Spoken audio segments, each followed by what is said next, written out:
한국직업방송과 연합뉴스TV가 함께 만드는 취업 전문 뉴스 투데이 고용플러스입니다. 문재인 대통령이 2030년까지 국민소득 4만 불 시대를 열겠다고 말했습니다. 이를 위해 미래형 제조업에 대한 지원을 강화해 현재 세계 6위인 수출을 4위까지 끌어올리겠다는 구상을 밝혔습니다. 이재동 기자입니다. 제조업 르네상스 비전 선포식에 참석한 문재인 대통령은 일자리 창출과 혁신의 원천인 제조업은 우리 경제의 근간이라고 강조했습니다. 문 대통령은 하지만 환경이 급변하며 최근 우리 제조업의 활력이 떨어지고 있다고 진단했습니다. 도약이냐 정체냐, 지금 우리 제조업은 중대 갈림길에 있습니다. 과거의 추격형 산업 전략은 더 이상 우리 경제의 해법이 되지 못합니다. 혁신 선도형 산업 구조로 전환이 시급한 시점입니다. 문 대통령은 시스템 반도체와 바이오 헬스, 미래차와 같은 신산업 분야를 육성하고 기존 산업은 혁신해 제조업에서 우리나라의 경제 활력을 불어일으키겠다는 청사진을 내놨습니다. 정부는 2030년 제조업 세계 4강을 목표로 제조업 르네상스 비전을 강력히 추진하고자 합니다. 제조업 부흥이 곧 경제 부흥입니다. 제조업 4강과 함께 국민소득 4만 불 시대를 열겠습니다. 문 대통령이 구체적인 시안을 제시하며 국민소득 목표치를 밝힌 것은 이번이 처음으로 제조업에 대한 지원을 아끼지 않겠다는 의지를 강조한 것으로 풀이됩니다. 2030년까지 현재 세계 6위인 수출액을 약 20% 늘려 네덜란드와 일본을 제치고 세계 4위로 올라서겠다는 게 정부의 구상입니다. 한편 문 대통령은 비전 선포식 후 행사장 인근의 제조혁신 모범 기업을 찾아 직접 현장을 둘러보며 임직원을 격려했습니다. 연합뉴스TV 이재동입니다. 정부가 2030년까지 한강의 기적을 다시 한번 이루자는 제조업 부흥 전략을 발표했습니다. 우리 경제의 성장 엔진인 제조업의 재도약을 노리는 건데 재원 확보와 내실 있는 세부 정책 마련이 중요한 과제입니다. 김지수 기자입니다. 제조업 르네상스는 신산업을 육성하고 기존 산업은 혁신해 2030년까지 추격형에서 선도형으로 산업 구조를 바꾸겠다는 구상입니다. 이 같은 전략 발표 배경에는 국내 총생산의 30%를 차지하는 제조업이 정체기를 맞았다는 위기의식이 깔려 있습니다. 제조업은 우리 경제의 성장 엔진이자 일자리와 혁신의 원천이나 기존의 양적, 추격형 전략은 한계에 달했습니다. 혁신 선도형 제조 강국 도약을 통해 2030년까지 우리 제조업이 나가야 할 제조업 부가가치율을 30%로 늘리고 신산업 비중을 높여 지난해 기준 6위 수준인 수출 규모를 한 단계 끌어올리겠다는 것. 이를 위해 제조업의 허리인 소재 장비 산업에선 100대 핵심 기술 개발에 매년 1조 원을 투자하고 스마트 공장 조성에 더해 AI를 접목한 산업 지능화를 추진합니다. 아울러 상시적 구조 혁신을 촉진하기 위해 기업 구조 혁신 펀드를 5조 원까지 확대하고 해외가 아닌 국내에 투자하는 기업에 과감한 세제 지원을 하겠다고 밝혔습니다. 전문가들은 앞서 제조업 비전을 세운 미국, 일본 등의 추진 사례를 볼 때 결국 내실화가 중요하다고 지적했습니다. 정부가 이제 수가 늘었다라고 발표하는 것들의 한 90 몇 프로 정도는 다 1단계에 머물러 있는 수준이에요. 기존의 공장에서 크게 다를 데 없습니다. 개수 늘리는 것보다는 강기업들을 육성하는 전략. 2030년까지 신산업 분야에 180조 원의 민간 투자를 유도하고 정부는 8조 4천억 원 규모의 연구개발을 추진합니다. 재원 조달과 투자, 필요한 인재 양성이 원활히 이루어질지가 관건으로 꼽힙니다. 연합뉴스TV 김지수입니다. 오는 23일이면 5만 원권이 도입된 지 꼭 10년이 됩니다. 도입 전에는 뇌물로 활용되거나 떳떳지 못한 돈을 금고에 쌓아두는데 유용한 게 아니냐는 걱정이 많았지만 지금은 유통액만 100조 원에 육박하며 가장 많이 쓰이는 돈이 됐습니다. 소재영 기자입니다. 조폐공사 인쇄기가 쉴 새 없이 돌아가며 지폐를 찍어냅니다. 아직 법적인 돈은 아니지만 한국은행 총재의 인이 찍히면 마침내 5만 원권이 탄생합니다. 이 5만 원권이 오는 23일 발행 10주년을 맞습니다. 현지 유통 중인 5만 원권은 모두 98조 3천억 원, 낱장으로는 19억 7천만 장에 달합니다.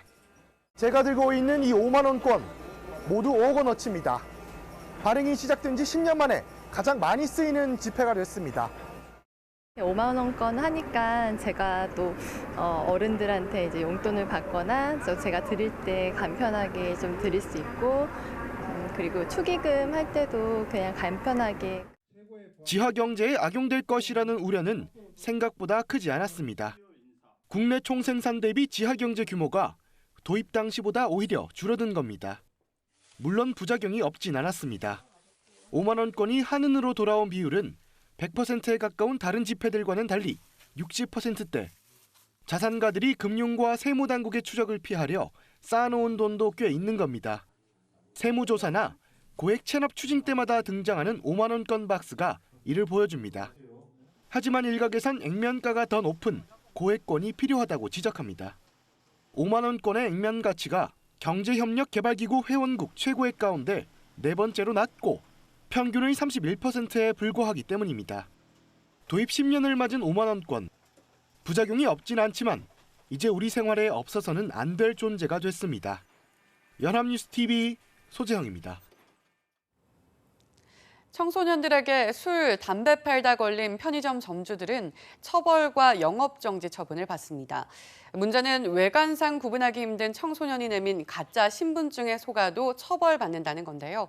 같은 경우 음식점들은 영업정지는 면하게 되는데 편의점은 그렇지 않아 불합리하다는 지적이 나옵니다. 이진우 기자입니다. 경기도 의정부에서 14년째 편의점을 운영 중인 김미연 씨. 지난해 말 미성년자에게 담배를 팔았다며 경찰에 조사를 받았습니다. 신분증을 확인하고 팔았는데 알고 보니 미성년자가 위조 신분증을 내밀었던 겁니다. 그러니까 알바생들이 2명이 있었고 그 자리에 2명이 있었고 담배를 뭐 달라고 하니까 우선은 가장 먼저 신분증 교육을 저희는 항상 시켰고 그래서 신분증을 보자고 하니까 미성년자가 아니었고 또 사진도 비교를 했었고. 현행법상 미성년자에게 술, 담배를 팔면 2년 이하 징역이나 2천만 원 이하 벌금 등 형사 처벌을 받습니다. 일정 기간 영업 정지 처분까지 받을 수 있는데 점주들이 처벌보다 부담스러워하는 대목입니다. 편의점 점주들은 속아서 팔았는데 처벌받는 것도 억울하지만 공평하지도 않다고 불만을 토로합니다. 최근 식품위생법 개정으로 위조 신분증에 속았거나 폭행 협박으로 청소년임을 확인 못한 상황에서 술을 판 음식점들은 최소한의 영업 정지 등 행정 처분은 면하게 됐는데 편의점은 그렇지 않기 때문입니다. 의도적으로 저희들을 속이려고 하면 저희들이 속을 수밖에 없는 상황들이 발생을 하거든요. 그런데 이걸 무작정 판매자에게만 처벌한다는 것은 위조 신분증이나 물리적 위협으로 피해를 입은 편의점에도 보호장치가 필요하다는 지적입니다. 연합뉴스TV 이진우입니다. 전 세계 슈퍼컴퓨터의 성능 순위를 매기는 컨퍼런스가 매년 열리는데요. 이 컨퍼런스에서 미국과 중국이 슈퍼컴퓨터 패권을 두고 매년 혈투를 벌이는 양상입니다. 우리나라 슈퍼컴퓨터도 15위를 기록했습니다. 이호진 기자입니다. 한국과학기술정보연구원에 설치된 슈퍼컴퓨터 누리온입니다. 굉음을 내며 연구원들이 지시하는 임무를 수행하고 있습니다. 이 누리온은 전 세계 인구가 420년간 해야 할 계산을 1시간 안에 처리할 수 있습니다. 우리나라에서는 가장 좋은 슈퍼컴퓨터이지만 전 세계적으로 보면 15위입니다. 독일 프랑크푸르트에서 열리고 있는 세계 슈퍼컴퓨팅 컨퍼런스 ISC에서 전 세계 슈퍼컴퓨터 상위 500대를 선정했습니다. 탑 500을 순위를 매기는 전통은 1993년도에 시작했습니다. 그 순위를 매기는 기준은 전형 대수를 처리하는 림팩 성능 시험을 통해 나온 컴퓨터의 실수 연상 능력을 기준으로. 1위는 미국 오크리지 국립연구소의 슈퍼컴퓨터 서밋이 차지했습니다. 서밋은 누리온에 비해 이론상으로 8배나 성능이 뛰어납니다. 이번 컨퍼런스에서 미국과 중국은 무역전쟁 못지않은 각축전을 벌였습니다. 미국은 성능으로, 중국은 슈퍼컴퓨터 수량으로 승부수를 던졌습니다. 성능의 경우 500대 가운데 미국이 상위 38.5%, 중국 29.9%를 기록했습니다. 하지만 중국은 219대를 순위에 올렸고 미국은 116대에 그쳤습니다. 한국과학기술정보연구원은 4차 산업혁명을 맞아 미중뿐만 아니라 전 세계에서 슈퍼컴퓨터 경쟁이 지속될 것으로 전망했습니다. 연합뉴스TV 이호진입니다. 요즘 서울 도심의 삶이 매우 복잡해 서울살이도 배워야 한다는 말까지 나오고 있습니다. 생활과 밀접한 기술도 빠르게 발전하면서 도심에 사는 노인들의 디지털 문맹이 사회적 문제로도 떠오르고 있습니다. 대책은 없을까요? 한상용 기자입니다. 서울의 지하철 9개 노선에 있는 역의 수는 307개로 환승역은 76개입니다. 버스 노선도 354개나 될 정도로 복잡한 대중교통 체계를 지녔습니다. 서울 패스트푸드점의 60%가량에는 무인 주문 결제 장비가 설치됐습니다. 모바일 뱅킹 이용률도 계속 증가 추세입니다. 이미 자동화, 디지털 시대에 접어든 서울살이에 청년도 적응하기 쉽지 않은데 노인들의 경우는 어떨까? 현재 국내 장년, 노년층의 디지털 역량 수준은 일반 국민 대비 50%, 디지털 활용 수준은 62.8%로 디지털 격차는 4차 산업혁명과 맞물려 앞으로 더 확대될 것으로 예상됩니다. 좀 겁이 나요. 잘못 누르면 뭐 돈이 나간다고 그래가지고. 간단한 거 문자까지는 배웠는데 다른 건 모르니까 답답한 거예요. 기본적인 읽기나 계산이 어렵고 문자 해독 능력이 부족한 인구는 서울 전체 성인의 7.8%인 63만 명. 이런 상황에서 서울시는 디지털 시대에 어려움을 겪는 노인과 소외계층을 위한 지원 사업을 추진키로 했습니다. 우선 앱으로 기차표 예매, 패스트푸드점의 무인기 주문과 같은 디지털 교육 콘텐츠를 연내 개발키로 했습니다. 또 디지털 일상을 실제 체험하고 배우는 해봄 문해마을을 서울 도심에 짓기로 했습니다. 2022년쯤에 지금 개관을 목표로 지금 현재 구상을 하고 있습니다. 아마 이게 되면 어르신들이 상당히 배우고 막상 또 적용하고 막상 또 실행할 수 있는데 도움이 될 걸로 생각을 합니다. 서울시는 실효성 있는 정책 수립을 위해 디지털 문맹에 관한 실태도 파악할 예정입니다. 연합뉴스TV 한상용입니다. 새로 입주한 아파트에서 부실 시공 문제로 입주민과 건설사가 갈등을 빚는 사례가 빈번하죠. 앞으로는 지방자치단체가 제대로 시공됐는지 입주 전에 점검을 강화하고 큰 하자가 있으면 입주 보류 조치를 할 수 있습니다. 배삼진 기자입니다.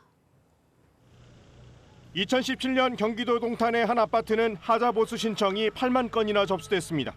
입주를 했는데도 보도블록 공사를 진행하고 바닥엔 물이 흥건합니다. 주차장 주차선은 제멋대로입니다. 입주 시기를 맞추기 위해 대충 마감 공사를 진행한 건데 지자체에서는 제대로 확인도 않고 사용 승인을 내주면서 주민들의 불편이 컸습니다. 하자 신청을 하면 똑같은 상황을 만들어 놓고 가는 게 땜빵식으로 처리를 하고 가는 거예요. 앞으로 부실 시공을 하는 건설사에 불이익을 주고 하자 보수 관리도 강화합니다. 부실 시공 전력이 있으면 감리 인원을 추가로 배치하고 부실 시공이 많으면 벌점을 부과해 다른 공사 참여를 제한합니다. 건설사의 입주민들의 입주 전 방문 허용을 의무화하고 지자체별로 전문가로 이루어진 품질 점검단도 운영할 계획입니다. 품질 점검단으로부터 이상이 있다는 지적을 받으면 사용 검사 전까지 고쳐야 하는데 사안이 중대할 경우 사용 승인이 나지 않을 수도 있습니다. 건설사들이 일단 사용 승인을 받고 하자 보수를 하는 관행에 제동을 걸겠다는 겁니다.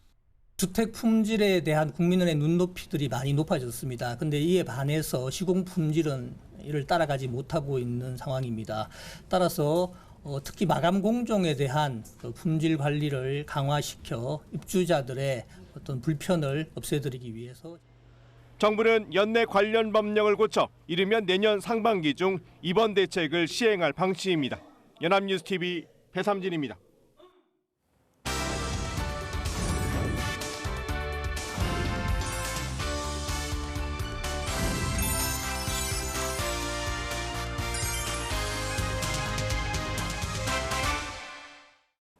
대한민국 50만 구직자의 일자리 현황을 데이터로 풀어봅니다. 투데이 데이터 뉴스 시간 안채홍 아나운서 안녕하세요. 안녕하세요. 데이터 뉴스 시간입니다. 취업 준비생들에겐 채용이라는 바늘구멍을 뚫기 어려운 것이 사실이지만 기업 입장에서도 좋은 인재를 찾는 것이 어렵다고 합니다. 그런데 막상 뽑아놓은 인재가 아니었다면 어떠실 것 같습니까? 이 기업의 답답한 속내를 핫 키워드에서 살펴봅니다. 네, 최근 취업 경쟁이 치열해지며 구직자들의 스펙도 상당히 높아졌다고 하던데 막상 뽑아놓으니 인재가 아니었다. 이런 경우가 있나요? 네, 의외로 많습니다. 구인구직 매칭 플랫폼 사람이는 인사 담당자 350명을 대상으로 채용이 후회되는 직원 여부에 대해 조사한 결과 73.1%의 인사 담당자가 그런 직원이 있다고 응답했을 정도입니다. 네, 10명 중 7명은 뽑아놓고 보니 후회되는 직원이었다는 거네요. 보통 어떤 직원들이 그런 유형에 속했나요? 네, 채용이 후 가장 후회한 직원 유형을 묻자 스펙만 좋고 정작 실무는 못하는 빈수레형에 17.6%가 응답해서 1위를 차지했는데요. 사람이는 이렇게 1위로 빈수레형이 뽑힌 이유에 대해 기업들이 스펙보다 실무 능력이 뛰어난 실전형 인재를 찾는 경향이 가속화된 것이라고 분석하고 있습니다. 실무 중심형 인재를 선호하게 된 기업들의 속마음은 2위에서도 표현됩니다. 업무 습득이 느린 답답이형을 17.2%가 뽑아 2위를 차지한 건데요. 그만큼 빨리 업무에 익숙해져서 유의미한 결과를 내기를 바라는 거죠. 네, 아무리 스펙이 좋은 직원이라고 해도 정작 본연의 업무를 해내지 못하면 뽑아놓은 의미가 없을 테니까요. 이제는 기업들도 스펙이 아닌 진짜 업무 능력에 더 중점을 두게 되었군요. 네, 그렇습니다. 또 실무만큼 중요한 것이 바로 인성과 성실함이죠. 그래서 3위에 뽑힌 채용이 후회되는 직원의 유형은 15.2%가 뽑은 월급 루팡형이었습니다. 4위는 14.8%의 비율을 보인 동료들과 갈등이 잦은 트러블 메이커형이었는데요. 또 5위는 역시 11.3%의 비율을 보인 요령 피우고 딴짓하는 배짱이형이었고 지각, 결근이 잦은 근태불량형은 8.2%가 응답해 6개월이며 순위권 안에 들었습니다. 네, 막상 뽑아놓고 보니 회사 생활에 성실하지 않은 직원도 상당해 인사 담당자들이 속앓이를 앓고 있다는 거네요. 그런데 서류부터 면접까지 인재를 검증할 수 있는 기회가 충분히 있었는데 왜 이러한 직원을 뽑아놓고 후회를 하는 건가요? 네, 사실 완벽하지 않더라도 뽑은 데에는 이유가 있습니다. 이들 직원을 채용하게 된 이유 중 절반이 넘는 이유는 채용이 급해서였기 때문입니다. 57.8%가 응답했습니다. 이렇게 채용이 급한 가운데 사람을 뽑다 보니 좋은 인재와 나쁜 인재를 제대로 거르지 못했다는 겁니다. 물론 이런 경우도 있습니다. 지원자가 적었기 때문이라고 응답한 인사 담당자도 21.9%로 2위를 차지했습니다. 하지만 어쩔 수 없는 경우도 있습니다. 잘 뽑았다고 생각했는데 입사 후 태도가 변해서라는 이유에도 16.4%가 응답했는데요. 또 스펙만 보고 평가한 경우도 13.7%로 4위에 올랐습니다. 이 밖에도 면접 프로세스가 체계적이지 못해서라는 이유에 6.6%가 CEO 등 윗선의 지시로 결정돼서라는 이유에 6.3%가 응답해 각각 5위와 6위에 올랐습니다. 네, 정말 다양한 이유로 인해 회사에 어울리지 않는 인재를 뽑게 되었군요. 무엇보다 윗선의 지시로 결정된 경우도 있다는 사실이 씁쓸합니다. 그런데 이렇게 직원을 잘못 뽑게 되면 개인의 성과는 물론 조직의 분위기에도 큰 영향을 줄 것 같은데 어떤가요? 네, 그렇습니다. 실제로 많은 피해를 입고 있었는데요. 가장 큰 피해는 복수응답으로 1위를 차지한 부서의 업무 성과 저하였습니다. 40.2%가 응답했는데요. 2위는 37.5%가 뽑은 타 직원들의 사기 저하였습니다. 3위는 조직 분위기 저해로 36.3%가 응답했고요. 해당 직원의 퇴사로 채용 재진행에도 33.2%의 비율을 보여 4위에 올랐습니다. 네, 사기는 물론 업무 성과에도 영향을 준다는 건 큰 문제인 것 같은데 이러한 직원의 경우 기업 차원에서도 나름의 조치를 취해야 할 것 같은데요. 네, 그렇습니다. 기업들의 대다수인 86.3%는 채용을 후회하는 직원에 대해 별도의 조치를 취하고 있다고 응답했는데요. 어떠한 조치를 했는지 살펴보니 복수응답으로 1위를 차지한 조치는 주의 및 경고였습니다. 48.4%가 응답했는데요. 이어서 직속 상사 면담이 41.2%의 비율을 보여 2위에 올랐고 3위는 23.5%가 뽑은 인사 고과를 낮게 평가한다였습니다. 4위는 14.5%의 비율을 보인 주요 업무에서 배제한다는 응답이었는데요. 이뿐만 아니라 채용을 후회한 직원을 향해 권고사직이나 해고를 한 경험이 있는 기업도 34%나 돼 채용 후 문제가 되었던 직원에겐 결코 어쩔 수 없이 해고라는 카드를 꺼내는 것으로 나타났습니다. 네, 인재를 잘못 뽑으면 기업의 입장에서 상당히 큰 손해를 입지만 취업이 간절했던 또 하나의 인재가 기회를 잃었다는 뜻이 되기도 합니다. 보다 철저한 검증을 통해 소갈이하는 기업도 좌절하는 진짜 인재도 사라지길 희망해 보겠습니다. 지금까지 데이터 뉴스 시간 안치홍 아나운서였습니다. 고맙습니다. 고맙습니다.